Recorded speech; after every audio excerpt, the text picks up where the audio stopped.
Comentado ya los elementos centrales de todo el problema que estamos enfrentando, que son elementos antropológicos, son elementos de concepciones del hombre. Ahora están expresados en un tema constitucional que hay que resolver, pero viene la cosa de mucho antes y nosotros nos hemos dado cuenta hace mucho tiempo de eso, todos nosotros. Y por lo tanto hay que estar atentos de cómo vamos a hacer para que aquellas cosas esenciales de nuestra fe que nosotros transmitimos a los niños, a los jóvenes, se mantengan, porque se pueden perder. O sea, quizás nunca pensamos nosotros que un país se podía descristianizar, pero sí, lo hemos probado ahora en nuestro. El país se ha descristianizado en muchas materias, morales, dogmáticas, qué es la iglesia, a dónde vamos. Ya les dijo el profesor, creo que esto ya ha pasado en la historia de la iglesia otras veces. Es posible que hoy día mucha gente de nuestros contemporáneos no sepan decirnos quién es Jesucristo. Pueden tener hasta confusiones de que es Dios, pero en qué sentido es Dios. Hay que pensar que la enseñanza de la fe en el desarrollo de los siglos, a través de la teología, fue cada vez conociendo más el misterio que Dios había revelado a través de su Hijo. Y eso es lo que hace la teología, claro. Eso es lo que hace la teología, ¿no es cierto? Y por lo tanto, los primeros cristianos, como me decía alguien la otra vez, pensemos un poco qué hacían los primeros cristianos. Anunciaban a Jesucristo, ¿no? Era una cosa carismática. No te decían, mire, Jesucristo, hay una persona divina y una naturaleza humana y una naturaleza divina que se unen hipostáticamente. No, eso se vino mucho después. El primer anuncio era un anuncio de Jesús. Jesús es el Salvador del mundo, es el Hijo de Dios hecho hombre, y por la gracia que Él nos concede, somos salvados. Y se convertía la gente. Porque el anuncio carismático no nace de la razón. Yo logro explicar bien a Jesucristo y por lo tanto me lo entendieron y lo aceptaron. Nace de la fuerza de Dios que está en nosotros, que pasa a través de nosotros. Por eso se explica la conversión de los pueblos paganos. Porque no ha sido ni siquiera muy inteligente los pueblos paganos. Muchos nos convertimos ya, sí, aceptamos. ¿Por qué aceptaban? Porque Dios influía en ellos para que aceptaran. Bueno, estamos llegando a momentos parecidos a eso. Es decir, momentos en que el anuncio del Señor es como una cosa más espiritual que doctrinal. Aunque la otra tiene que estar ahí, lógicamente. Nosotros tenemos que explicarle a los niños qué son los sacramentos, quién es el Señor, quién es la Virgen María, por qué creemos lo que creemos. Pero hay una cosa que tiene que estar, que tenemos que tener presente. Si los niños, los jóvenes, las familias no están dispuestos a aceptar al Señor, aunque les expliquemos lo que les expliquemos. Y estamos entrando en un periodo así, pienso yo, periodo de mucha resistencia. ¿Por qué? Porque como ha pasado en la historia de la Iglesia y en la historia del mundo siempre, sobre todo a partir del siglo XVIII, hay una acción, no vamos a decir organizada, así como si fuera una conspiración, pero sí una acción para desplazar el pensamiento cristiano sobre el hombre a un lado y poner otro tipo de pensamiento. Y eso ha tenido distintas formas que se van desarrollando en la historia, pero todas tienen una característica común hasta ahora. Como dijo Benedicto, Jesucristo es el centro del cosmos y de todo el universo, como el corazón. como nos dijo Francisco, especialmente cuando, a raíz de todas las crisis que hemos sufrido en Chile, ¿qué pasó en Chile que Cristo dejó de ocupar el centro? Esto es lo que pasó, que el centro ahora lo estamos ocupando nosotros, el hombre. Todos los pensamientos del siglo XVIII para adelante, racionalismo, distintos ismos, marxismo, es eso. El marxismo, más que una teoría política, es una herejía. ¿Por qué? Porque desplaza a Dios de la vida del hombre y le propone es una herejía. ¿Por qué? Porque es una religión. También por eso. Siempre ha habido esta como batalla en contra de ese plan de Dios de mostrarnos al Salvador a través de su Hijo. Y ahora, ¿cuál es la gran batalla? Para que lo tengamos claro. Yo hablando con el Papa Francisco un tiempo atrás, que pude hablar con él en su oficina, él me confirmaba una cosa que ha dicho muchas veces, pero oírsela a él es importante. El momento, lo más grave que está pasando ahora en el mundo de la cultura es la imposición a nivel mundial de toda la ideología de género, que es una nueva visión del hombre, herencia del marxismo. Más allá de, como digo, estamos hablando quizás de filosofía o de metafísica, bueno, de pensamiento. El marxismo pensaba que era posible un avance del ser humano hacia un bienestar total por medio de la contradicción de los que se oponen, básicamente. Y así se caminaba hacia una síntesis histórica en la cual iba a haber paz, bien, cosa que no resultó en ninguna parte. Se intentó hacer eso, aterrizarlo, el marxismo clásico, en Rusia, y ya sabemos lo que pasó. Y se intentó en muchos otros países también. Bueno, en el fondo, esta religión se ha ido transmutando hasta llegar hoy día al género. ¿Quién lo quiere? El género, que está 43 veces indicado en la Constitución. 43. El género es decir, no, aquí no hay nada superior a nosotros mismos, sino que yo me doy las reglas, ni siquiera colectivamente, las mías. Yo soy lo que yo quiero ser. Y una expresión evidente de eso, y realmente de una forma muy fuerte, es que ya ni siquiera yo soy lo que corresponde a mi propia naturaleza, porque no existe la naturaleza. Yo tengo naturaleza humana y soy varón. No, usted puede hacerse a sí mismo. Pero qué locura, sí, pues de hecho es así. Y estamos teniendo en los colegios un montón de dificultades por estos temas, que son muy complejos, que no es venir a resolverlo. Yo también lo conozco porque en el Colegio Cardenal Caro yo estoy muy metido y también en el San Bernardo Abad. ¿Qué hacemos? ¿Cómo se enfoca esto, digamos?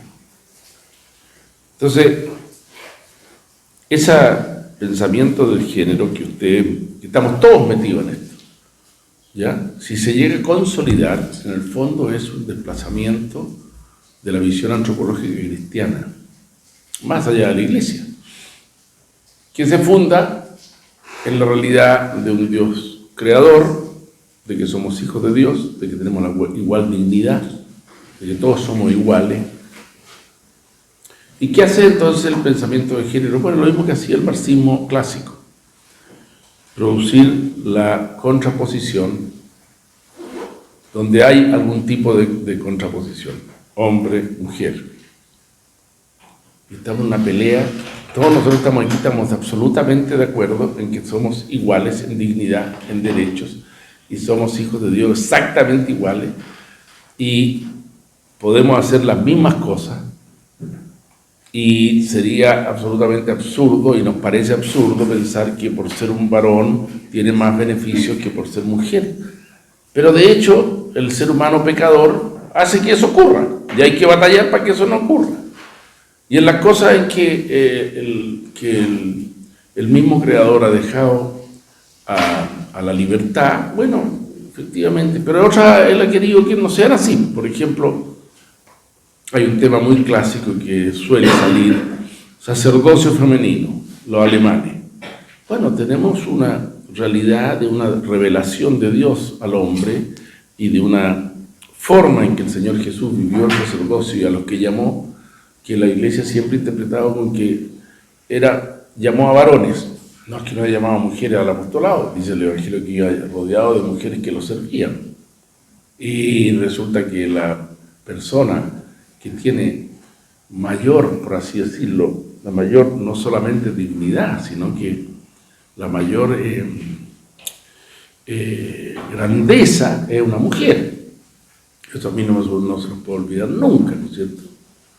Pero ya, trabajadores, empleados, pueblo originario, pueblos que llegaron.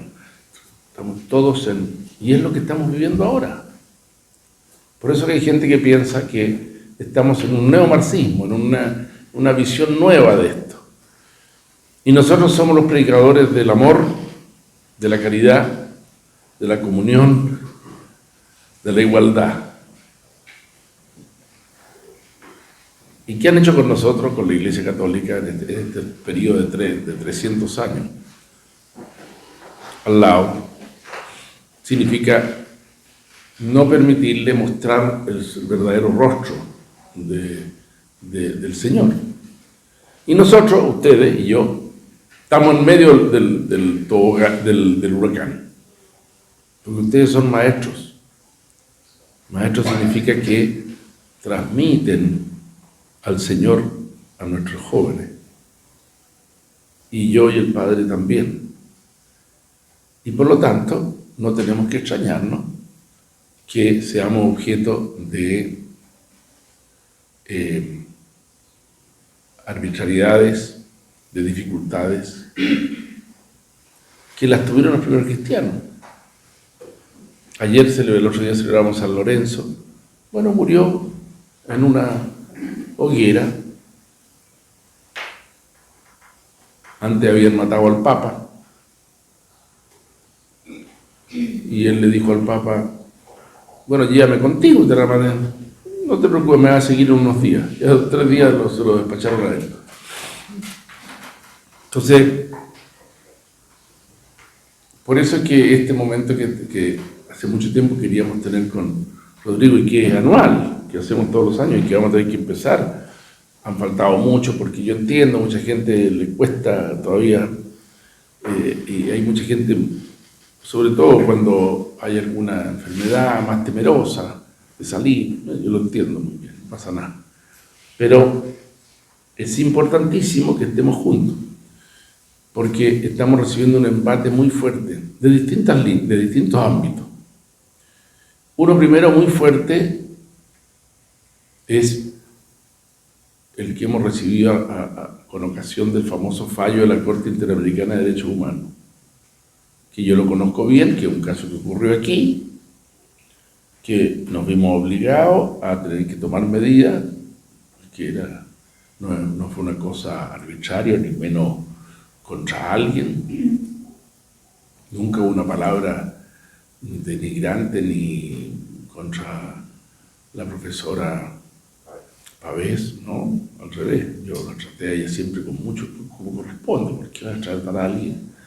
O sea, el Papa nos está diciendo que tenemos que tratar a todos bien. Es lógico, una persona que declara que es lesbiana también hay que tratar igualmente bien. Habrá que conversar con ella, qué sé yo. Y lo mismo pasa con cualquier tipo de persona.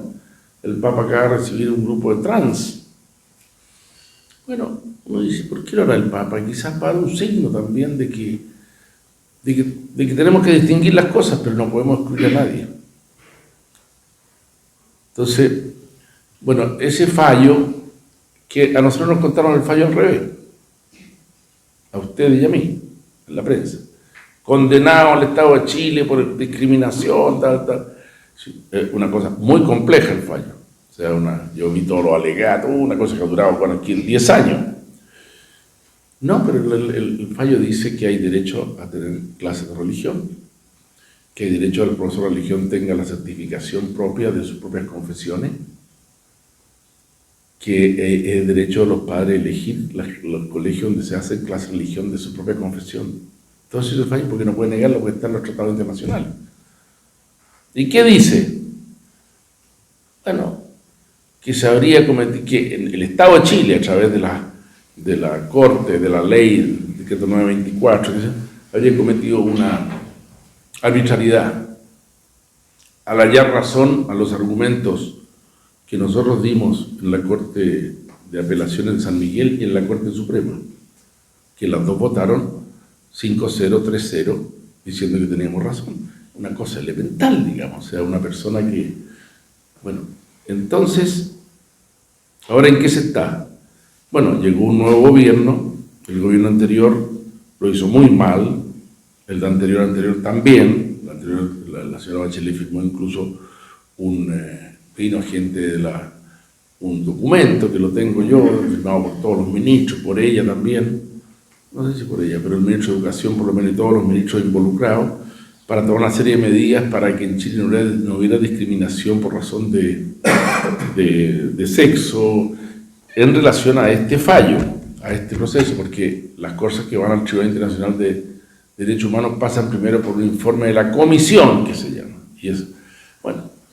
¿Y el fallo en qué ha quedado? Bueno, que nadie sabe qué hacer, porque dice, se condena al Estado de Chile a pagar 24 millones de pesos a favor de la profesora. Bien, la profesora está jubilada, la profesora nunca tuvo una pérdida económica, la profesora de ser profesora de religión, en el mismo liceo donde estaba, fue subinspectora y jubiló como inspectora, con lo cual no hay una... entonces, y después, lo más complicado es que dice, se debe instruir a las personas que dan los certificados de idoneidad de las distintas confesiones en Chile acerca de las razones en las cuales no se puede caer y que pueden significar discriminación. Bueno, la razón en este caso de la discriminación fue que ella no podía enseñar lo que ella no vivía, como me lo dijo expresamente a mí. Ese es un caso. Después le habrá explicado Carlos lo que pasa en la Constitución. Yo creo que ¿fue bastante detallado él o fue así más o menos en general? Ya. Aquí vamos a ver la verdad de la milanesa. Ya. Porque esta cuestión no es tan fácil, ¿no? Hay, como deben saber, 4 artículos de la Constitución que se refieren específicamente al tema de la educación. ¿Ya? El artículo 35, el artículo 40, el 41 y el 42. Al leerlos, nos damos cuenta de que esto dice: los fines de la educación son la construcción del bien común, la justicia social, el respeto de los derechos humanos y de la naturaleza, la conciencia ecológica, la convivencia democrática entre los pueblos, la prevención de la violencia y discriminación, así como la adquisición de conocimientos, el pensamiento crítico, la capacidad creadora y el desarrollo integral de las personas considerando sus dimensiones cognitivas, físicas, social y emocional. La educación se rige por los principios de cooperación y no discriminación. Fines, principio. Inclusión, principio. Cooperación, no discriminación, inclusión, justicia, participación, solidaridad, interculturalidad, enfoque de género, pluralismo y los demás principios consagrados en esta Constitución. Prepárense, porque esto es lo que tienen que hacer ustedes, profesores. ¿Ya? La educación se orientaciones hacia la calidad entendida como el cumplimiento de sus fines y principios. Esto nadie entiende bien qué significa, pero la ley establecerá la forma en que estos fines y principios deberán materializarse en condiciones de equidad en las instituciones educativas y en los procesos de enseñanza. Primer artículo. Segundo artículo, después lo vamos a analizar brevemente. Toda persona tiene derecho a recibir una educación sexual integral que promueva el disfrute pleno y libre de la sexualidad, la responsabilidad sexoafectiva, la autonomía, el autocuidado y el consentimiento, el reconocimiento de la diversidad de las diversas identidades y expresiones de género y la sexualidad que erradique los estereotipos de género que prevengan la violencia de género y sexual. Artículo 40. Artículo 41. Se garantiza la libertad de enseñanza y es deber del Estado respetarla. Esta comprende la libertad de las madres, padres, apoderados y apoderadas, tutores y legales a elegir el tipo de educación de las personas a su cargo, respetando el interés superior y la autonomía progresiva de niños y niñas. 3. Las y los profesores educadores son titulares de la libertad de cátedra en el ejercicio de sus funciones en el marco de los fines y principios de la educación, que lo acabamos de... 42. Quienes integran la comunidad educativa tienen derecho a participar en las definiciones del proyecto educativo y las decisiones de cada establecimiento, así como en el diseño e implementación y evaluación de las políticas de educación local y nacional. La ley especificará las condiciones, los órganos y procedimientos que aseguren su participación. Bueno, suena bastante bonito, ¿ya? Porque hay muchas cosas de estas que uno dice, bueno, está bien, pero sí, ¿qué significa si analizamos un poco? En realidad, la nueva Constitución dice que protege la educación, la libertad de educación. Establece fines, principios y normas constitucionales.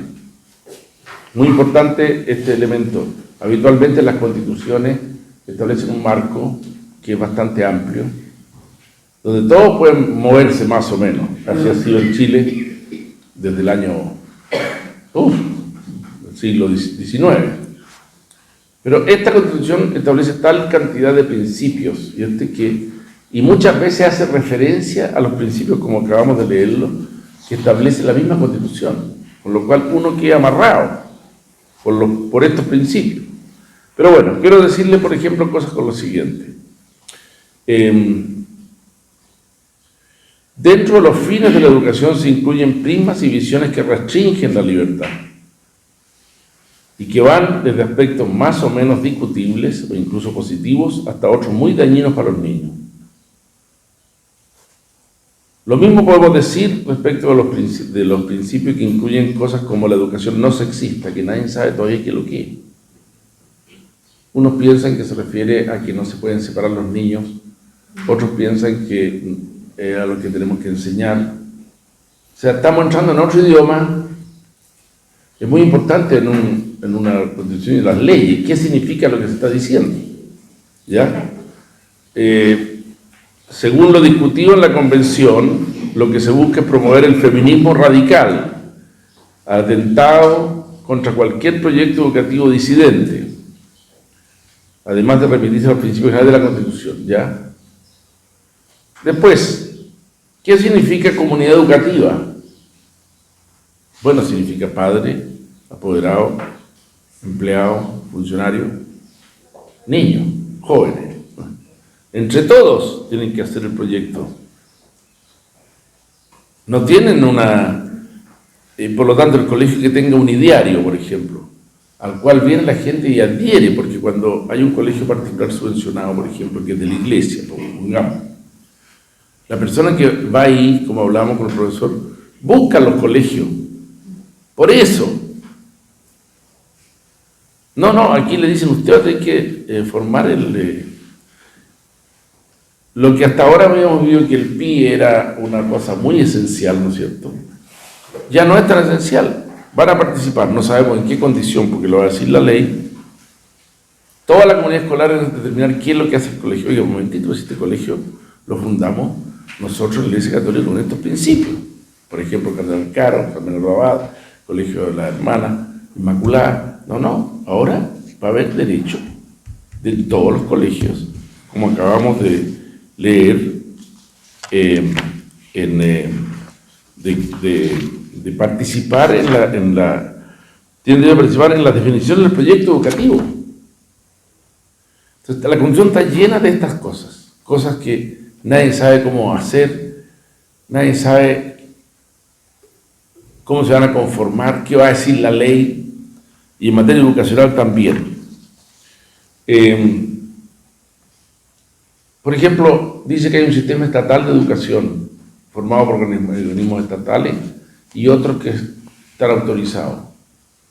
No hay ninguna mención a los colegios donde ustedes trabajan en su mayoría, que son el 55% de los alumnos del país. ¿Qué significa eso? claro, lógico, no se van a acabar mañana, pero va a haber una preeminencia del sistema público, poco a poco. Esto porque una constitución es un conjunto de cosas que funcionan armónicamente, se supone. Esto con un parlamento que puede llegar a tener mucha más fuerza que el que tiene hoy día, porque va a tener que ser unicameral prácticamente.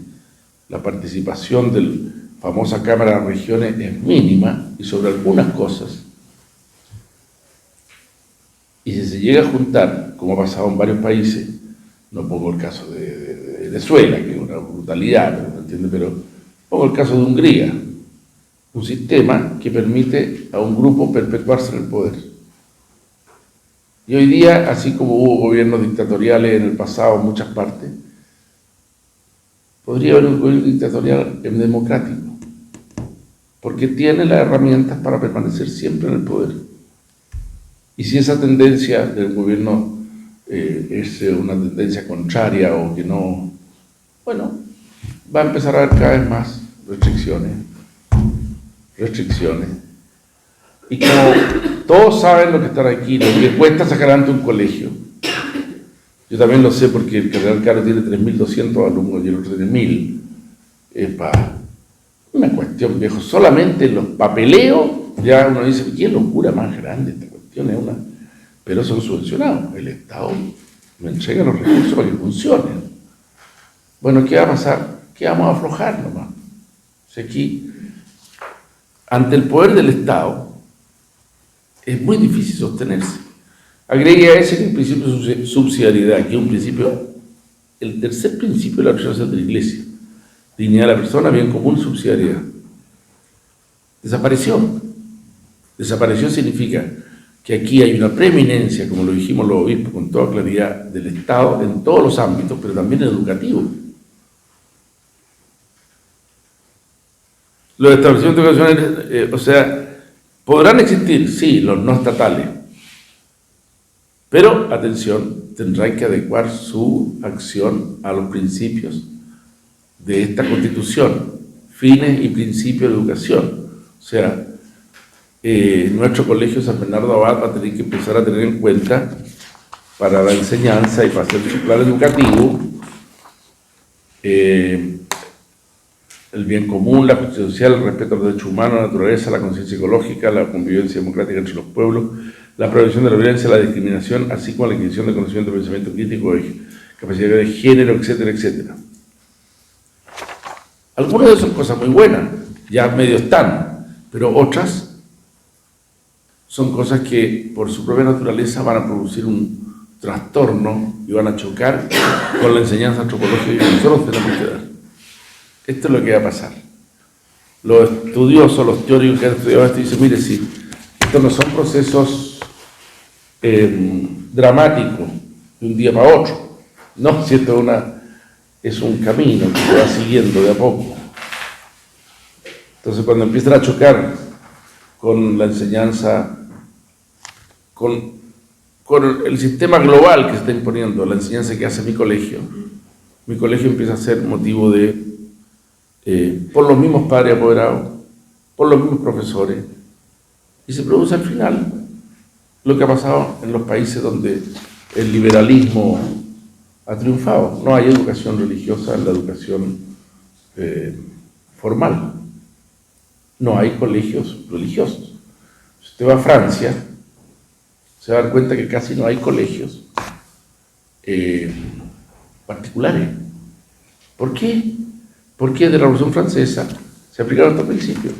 Y por lo tanto, el Lycée Français, además de estar bien dotado de profesores y todo, además de estar dotado de beneficios de las cosas pedagógicas, tiene fama, pero Dios no existe. ¿Vieron lo que le pasó a un pobre profesor francés hace un poco tiempo atrás? Que no era religión. Se dio cuenta que en su clase de filosofía los niños no sabían qué era la Biblia. Él era ateo. Sí. Y quién era Jesús, no sabían, nada, no sabían porque la educación francesa viene desde 1800, del principio de la revolución, de la constitución del año, creo que del año 8, 1808, por ahí, con estos principios. Y después de 2 siglos, casi no queda vestigio de Dios en Francia. Y este profesor entonces trajo la Biblia para que la conocieran. Y se las pasó. Mire, esta es la Biblia, según los cristianos, esta es la palabra de Dios. Fue suspendido por hacer proselitismo. Oiga, pero si yo no soy católico, yo lo traje porque es parte de la cultura. No, no se puede hablar de Dios aquí. Esto pasó hace 2 meses. Hace 2 meses. Oiga, monseñor, nos estaremos perdiendo mucho. Bueno, nadie pensaba que íbamos a llegar a una sesión como esta, pero las cosas avanzan por estos caminos. Y a la chilena, que es nunca con grandes atropellos, vamos despacito, despacito, circular del ministerio sobre los baños, circular del ministerio, imagina, sobre esto. Oye, ¿sabéis qué más? Cerremos el colegio, viejo, porque esto es imposible. Ahora, no tenemos ninguna seguridad al no estar reconocido en la Constitución. Tanto es así esto que en este intento de reforma a la Constitución antes que nazca, que ha pasado ayer, no sé si se fijaron, está puesto ahora que se va a estudiar la existencia de colegios particulares subvencionados. Ya les voy a hablar de la reforma de la Constitución, para que nadie se engañe, porque uno aquí está todo muy... Entonces, ¿para qué decir el tema de la educación en la afectividad? O sea, cuando nos dicen a nosotros que en los capítulos correspondientes a la educación, que toda persona tiene derecho a recibir una educación sexual integral que promueva el disfrute pleno y libre de la sexualidad. Ustedes son maestros, podrían interpretar esto. ¿Qué significa esto? O sea, yo voy a tener que, no voy a poder enseñar lo que enseña el 6.º mandamiento. Evidentemente que no. El otro día vi no la televisión, aquí, un canal de televisión, el canal 13, un programa sobre los beneficios de la masturbación. Ahí estaba anunciado, no lo vi, pero estaba anunciado ahí cuando uno dice canal 13. Bueno, ¿qué significará para ustedes, profesores, que la educación sexual, que toda persona tiene derecho a recibir, estamos hablando de la educación formal, una educación sexual integral que promueva el disfrute pleno y libre de sexualidad, la autonomía del cuidado, y una cosa que es muy complicada, que la leímos en el artículo 41, esto va de la mano con una cosa que ustedes conocen mejor que yo, que se llama la autonomía progresiva de niños y niñas. Que a uno le parece, sí, está bien, porque, atención, son todas restricciones que la ley, ya existe la ley ya, de la autonomía progresiva, va quitando a los padres. A cierta edad, los niños pueden decir tal cosa, a cierta edad pueden... Y eso está hecho para evitar la enseñanza ético-moral de los padres, más allá de la religiosa. Entonces, yo creo que tenemos que ser muy críticos, ¿ya? Y saber que, por desgracia, aunque a mí me cuesta decirlo, porque me cuesta pensar que la gente quiere actuar así, pero le están poniendo el collar al perro y nos van a hallar amarrados. Estos artículos, si empiezan a regir, nadie ha querido cambiarlo, esto que estamos hablando, ¿ya? Si empiezan a regir con el tiempo, van a ahogar la transmisión de la fe en la escuela absolutamente. En el artículo de libertad religiosa, que yo trabajé mucho porque lo presentamos junto con todas las confesiones religiosas de Chile, católicos, anglicanos, musulmanes, judíos, evangélicos, de todas las vertientes, adventistas, mormones, todos de acuerdo. No aceptaron nada. Presentaba un documento formal, firmado, empezaba el señor cardenal, terminaba el gran rabino de Chile, todos firmando. Nada. Y la libertad religiosa quedó como una cosa formal, que copiaron lo que dice el Tratado Internacional de Derechos Humanos de San José de Costa Rica, que Chile tiene firmado. Y ahí pusieron una frasecita que dice, no la tengo aquí, pero que dice, tendrán derecho a la educación, punto. ¿Qué educación será? La libertad religiosa. ¿Será la educación dentro de la familia? ¿Será? Entonces, no podemos ser ilusos, ninguno de nosotros. Promoción del disfrute, el placer o disfrute pleno, significa libertad en lo sexual. En algunos países europeos se está llegando a intento de los Países Bajos de eliminar las restricciones a las relaciones con menores de edad. Por ley. Si hay consentimiento, se puede. Ustedes saben que la ley canónica, históricamente, y el Código Actual también, dice que la edad para casarse es 14 y 16 años. Porque eso tiene que ver con la capacidad de engendrar de la mujer y del hombre, que a los 14 años es posible que engendre. A nosotros nos parece una aberración. La Iglesia en Chile ha dicho que 18 años, pero para validez. Bueno, si hay consentimiento, una niña de 14 años podría consentir de tener relaciones con un hombre mayor. Sí, muy bien. Consentida, listo. Bueno, son cosas muy difíciles, ¿eh? Entonces, otra cosa importante. Estamos ante lo que se llama, que es parte de la teoría moderna de deconstructivismo. Lo que se armó, ahora hay que desarmarlo. En eso se está. Esta es una teoría muy conocida, que tiene autores detrás que yo no he estudiado porque no me puedo dedicar a esta cuestión, ¿ya? Pero que saque todo estereotipo, todas las cosas que nos han enseñado a nosotros, están todas mal. Hay que poner otras. Y esas se hacen entre todos nosotros. Por ejemplo, lo dijimos, lo oímos también. Familia. ¿Qué es familia hoy día? Nosotros sabíamos que familia tenía que ver con algo de consanguinidad y de filiación. Algo con eso. No, esos vínculos ya no son la familia. Cualquier vínculo es familia. Es posible que a su colegio llegue un papá que tenga 3 señoras. La ley, si lo dice la Constitución, la ley no puede prohibirlo, no lo prohíbe.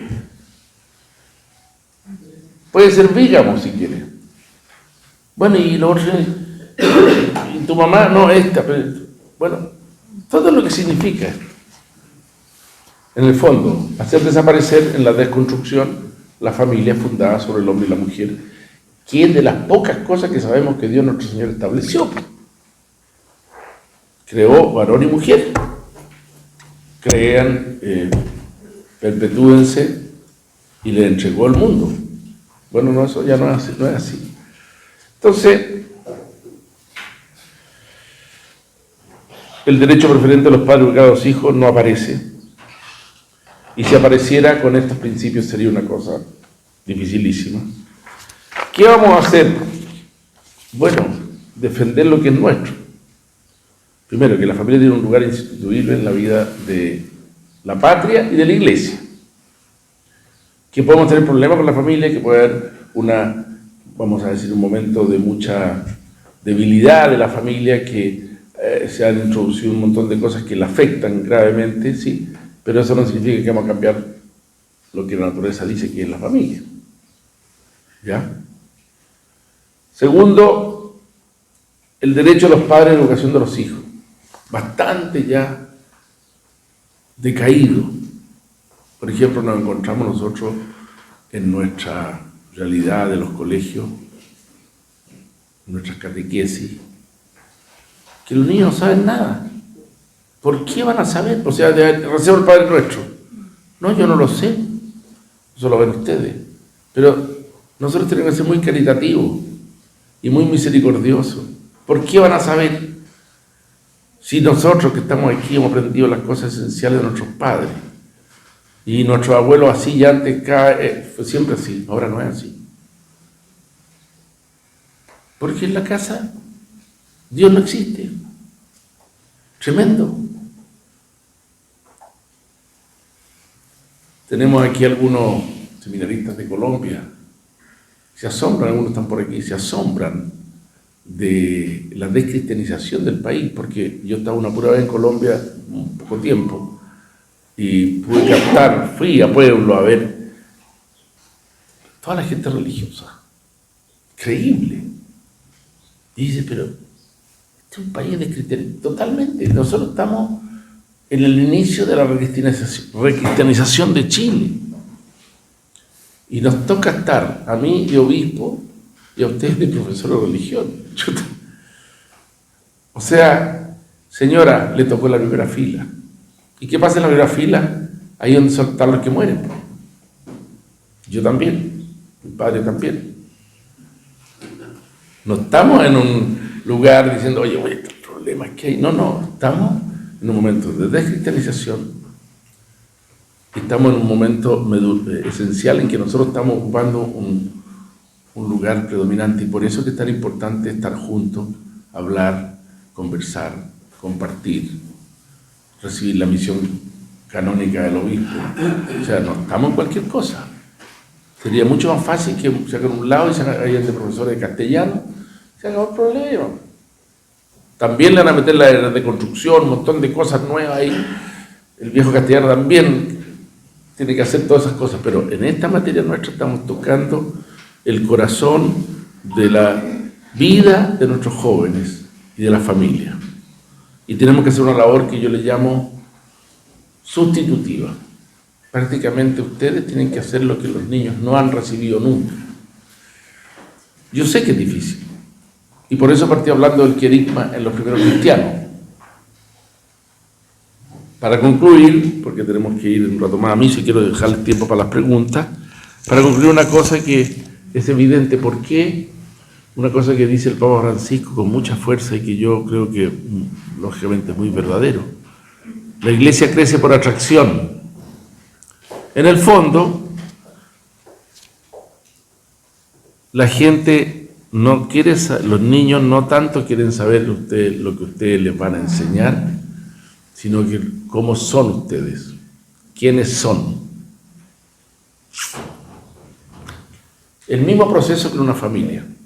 Un niño aprende en una familia no porque hay una forma de transmitir, sino que porque ve, mira, observa, descubre el cariño, descubre la dedicación, descubre la entrega. Y eso nos lleva a una cosa que muchas veces la hemos pensado y la sabemos, que es que o encarnamos seriamente el ideal cristiano hasta donde podemos, con todas nuestras limitaciones. Yo sé muy bien que el primer pecador aquí soy yo. No a pensar que o esto no resulta. Con todas nuestras miserias, dificultades, algunas veces cosas que llevamos arrastrando de todo tipo, algunas propias, otras ajenas, con todas nuestras, algunas veces nuestras debilidades y tibiezas espirituales, humanas. Porque resulta que también es bueno mirar a los discípulos que siguieron al Señor y especialmente a los apóstoles. Y uno se consuela. Entonces dice San Pedro,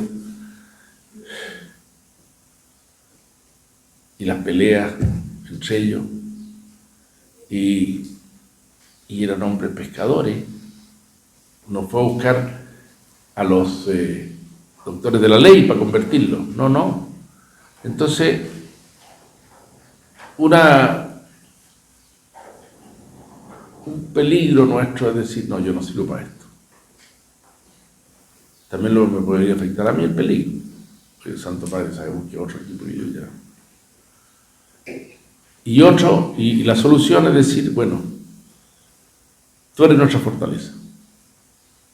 Vivimos nuestra fe en medio de un mundo difícil, no tan difícil como en otras partes, ¿no es cierto? Donde está consolidado todo esto, Se cuenta que después de todo este desbarajuste que llevamos años, ustedes están haciendo clases de religión.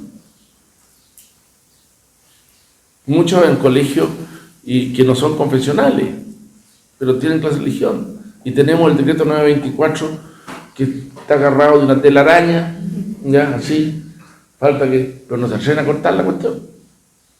Cuando vino la sentencia esta, hubo movimiento en el ministerio y nos llegaron a nosotros los rumores y la esta de que querían hacer algo, después se echaron para atrás, porque también la autoridad, por muy audaz que sea, dice echarse encima a la Iglesia Católica, a la Iglesia Evangélica, y cortar las clases de religión, se arma la ley. Y como piensan políticamente, antes que, no lo hicieron, pero podrían hacerlo, un decreto supremo es la expresión mínima, después vienen las instrucciones que le llegan a usted a los colegios, es autoridad del presidente de la República, y muchas veces delegar el ministro, derogas el decreto 924, se acabó. Listo. Entonces, esa es nuestra situación. Tenemos que anunciar al Señor y tenemos que anunciarlo con nuestra vida, que muchas veces es ejemplo y palabra. Y eso es lo que más cuesta. Y particularmente pienso yo en el caso nuestro, profesor de religión, hombres y mujeres que están con un mandato de la Iglesia, mostrar el amor del Señor hacia todos, enfrentando las cosas. Lo primero que vamos a hacer es esconder la cabeza y decir, no, ojalá que a mi colegio no llegue ningún niño trans. ¿Usted por qué está rezando? Para que a mi colegio no llegue ningún niño. No le va a resultar, Señor. Va a aparecer esto. Ojalá que a mi colegio no llegue ninguna niñita que me dice yo soy lesbiana. ¿Y qué hacemos? Bueno, ya sabemos que hay toda una manera de tratar estas cosas, que una niñita según la edad puede que no sea, pero que el ambiente, que cuánto influye. Estamos siendo, sin darnos cuenta, o sea, según la formación, ustedes tienen formación religiosa y filosófica, teológica, es cosa de la televisión. Yo veo la televisión todos los días un poquito, ya me cabreo un poco los noticiarios, y sin hacer grandes esfuerzos digo, mire lo que están diciendo aquí. No es que estén diciendo una cosa rara, aquí hay un trasfondo. No es que tenga la culpa el que transmite, si ese hombre lo formaron así, transmite lo que. Es como que un Queltehue empezara a cantar de otra manera. Qué raro, que el Queltehue canta como Zorzal. No, el Queltehue canta como Queltehue. Uno que es de campo sabe, no puede ser que cambie esto. Tenemos generaciones que han sido formadas así. Ahora, chuta, fue el Monseñor Padre Ignacio, nos dio una charla y nos dejó más mal que la callaya. No, yo hace mucho tiempo pienso que conocer la realidad es esencial para nosotros. No podemos ser unos señores o unas señoras y señoritas que viven en la luna. Y de repente, no, esta es la realidad que está ocurriendo en el mundo entero. El proceso que estamos viendo nosotros no es nuevo. Ya por eso empecé a hablar del siglo XVIII, racionalismo. ¿Cuántas herejías e idioteces que se han metido? Que la iglesia ha tenido que salir a batallar. El otro día me llamaba una profesora y me decía el tema del yoga, flores de Bach, ¿qué otra cosa? El New Age, el Reiki. Bueno, le dije yo, pero si la iglesia ha hablado de todo esto, aquí están los documentos. Pero si nadie quiere hacer caso, ¿qué quiere que hagamos? Hay dos documentos importantes sobre eso, que lo dice abiertamente, que son contrarios a la enseñanza cristiana. No, pero padre, si solamente son los ejercicios. No, si en el fondo es mucho más detrás. O sea, estamos en un momento de construcción que quiere dar paso a algo nuevo, que nadie sabe bien qué es lo que es. Porque los mismos autores de la teoría del género se asombran de a dónde puede llegar esto. Pero en el fondo tengamos claro, estamos sacando al Señor del centro. No.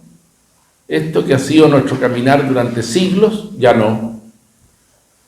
Y de hecho se puede decir que los sembradores del odio y del mal le ha ido bastante bien. Entonces, ¿qué vamos a hacer nosotros? Poner nuestra confianza en el Señor. Y esto está lleno, la historia de la iglesia, de casos así, todos los santos son eso, ¿no es cierto? Y no desfallecer, porque especialmente nosotros en esto nos jugamos la vida eterna. Yo muchas veces lo pienso en este tiempo. Bueno, pero atención, va pasando los años, vamos haciendo los mayores, nos vamos a morir, pero si lo que viene después es lo interesante. Eso también desaparece en todas estas teorías modernas de constructivistas. Aquí se realiza el bien mayor, aquí se realiza todo. De hecho, el marxismo prometía un cielo en la tierra, ese es el pensamiento más puro de Marx, filosófico, y de Engels y de Feuerbach y todos estos señores, mire, sustituyendo, no, si aquí se realiza la cosa. La felicidad se realiza aquí. Y no se realiza. Entonces, profesores, a ir adelante con mucha alegría. La doctrina está clara, la enseñanza de Jesús está clara, pero arrastramos nuestras propias dificultades, que cada uno las conoce, y las de un mundo que se nos ha ido alejando, y que tenemos que batallar por volver a acercar. Y entonces, como las fuerzas nuestras no dan, porque sería ilusorio pensar que nosotros aquí en Río San Bernardo vamos a hacer una gran revolución, no, son las fuerzas del Señor las que lo van haciendo. Y como ustedes saben muy bien, van quedando las semillas en los niños, en los jóvenes que ustedes plantan. Pero las semillas no salen al tiro, salen cuando Dios quiere. Él va y riega y sale la semilla. ¿Salió cuándo? Muchas mamás, Señor, todo el esfuerzo que he hecho con mis hijos, mire lo que pasa, un desastre total. De los 4 niños hay 3 que ya no van a misa, no quieren saber nada. ¿Qué edad tienen? Uno tiene 22, otro 25, otro 30. ¿Están casados? No, compadre, van a estar casados, viven así nomás. No desespere, señora, siga cerca de ellos. Ya vendrá la vida, para ellos la vida, para nosotros la providencia, le va a pegar sobretoncito.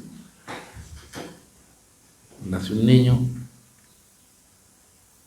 pierden un niño, la señora, el niño se perdió. El otro día me escogí un compañero de curso mío, médico, gran médico,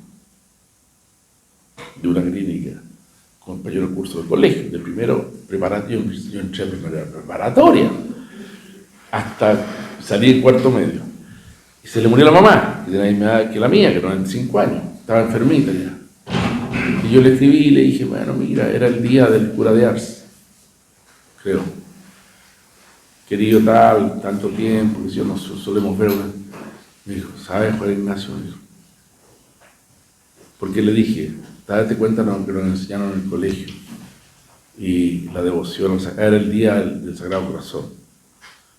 Y, ¿sabes tú? Me dijo, hoy me he puesto a rezar de nuevo. Y tiene 66 años, compadre. Un éxito.